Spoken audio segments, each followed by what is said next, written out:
Hi, my name is Stephanie Carroll, and I am author of A White Room. Today I'm going to be talking to you a little bit about historical accuracy. My book is historical fiction. It's set in 1901, Missouri. The town that it's set in is a fictional town. It's Libellum.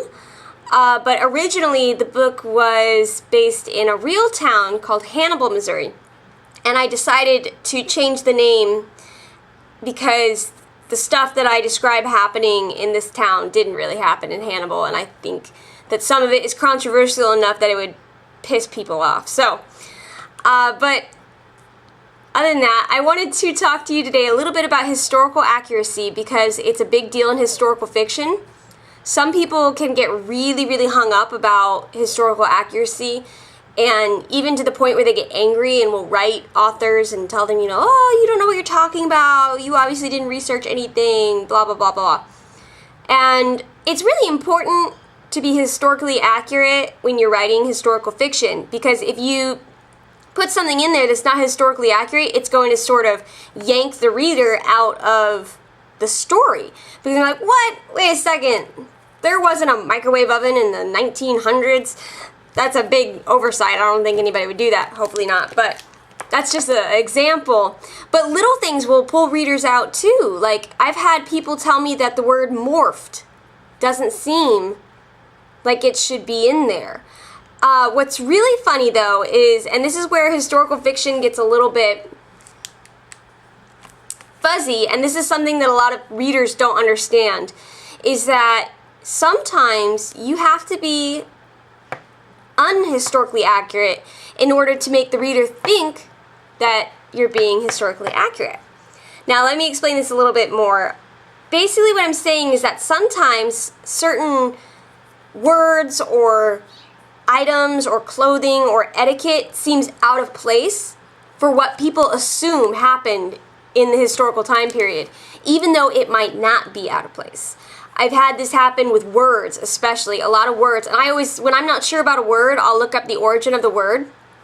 And a lot of words are, originated back in the medieval time period. And so it's like, yeah, this word was around.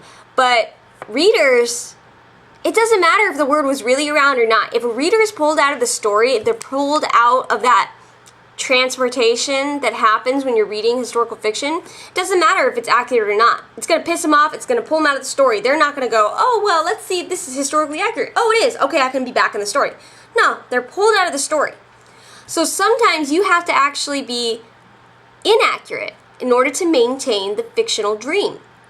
This becomes very crazy sometimes because some people are educated enough about the time period to know that you're being inaccurate, and they'll know that, and sometimes people are not educated enough about the time period and they think you're being accurate. So it's this very fine line, it's a balance that you have to play with, and it's very difficult. Also, we have to deal with the fact that this is fiction. Fiction means that it's not real. And, when you're writing a story that's supposed to be entertaining, sometimes things are going to happen that would not really happen in the past. And it didn't really happen in the past because it's fiction. I made it up, or somebody else made it up. Another issue with historical fiction, and this all depends on your audience too. Some people want to write for an audience that really wants spot on, historically accurate fiction. Like every detail, every word, everything. Other people want to enjoy the book more for entertainment purposes and sort of be, have this fictional world that's historical as a part of it. For me, I'm trying to write popular commercial fiction. Well, not just commercial, it's actually more of like a mix of commercial and literary, which often can be called mainstream. I don't know, the titles get kind of subjective. But basically, I'm writing for a larger audience. I'm writing more for entertainment purposes. And so I have to make certain decisions with my book and my future books that aren't finished yet that are not 100% historically accurate. A big detail that some people have given me trouble over, but most people understand, is that my characters don't talk 100% in historical time period language. They talk in simple language. I don't use words that weren't around, like totally and things like that. And I try to be more historically accurate, which sometimes even people get a little bit fussy if I'm too historical accurate with my wording, or if I'm not historical accurate enough with my wording. They get crazy. But basically, I try to make the dialogue seamless, something that, you know, you could imagine it fits in the historical world, but if you actually like read letters from this time period, or if you read books that were written from this time period, you'd see that people talk very fancy, very, what a lot of editors would call in purple prose, very flowery language.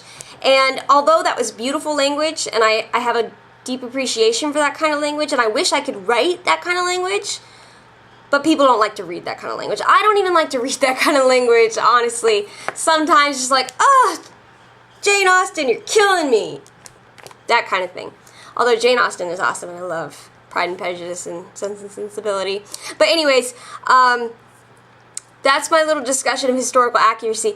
The reason I wanted to talk about this a little bit, I didn't go into a whole lot of detail about it, but a little bit, kind of explain the deal, what goes through my head when I'm thinking, okay, I want to be historical accurate, but I also want to entertain and please my readers. And I want a story that you can get sucked into and cry over and laugh at and just become enveloped by this story. I can't be 100% historically accurate.